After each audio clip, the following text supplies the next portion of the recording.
To reconcile a bank statement in Quicken, start by logging in to your Quicken software using your ID and password or email address.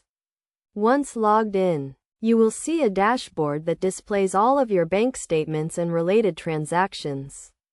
To begin the reconciliation process, locate the Accounts option at the top of the screen and click on the gear icon or Settings icon at the far right side of the Account row.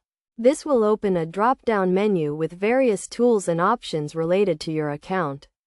From this menu, select the Reconcile option, which may be labeled as Reconcile Your Bank Statement or Reconcile Statement. A new window will appear where you can enter the necessary details, including the ending statement date, prior balance, and ending balance. You also have the option to categorize interest or bank charges if needed.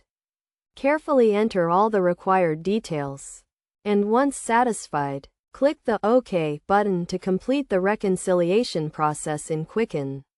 This process is quick and easy, and by following these steps, you can successfully reconcile your bank statement.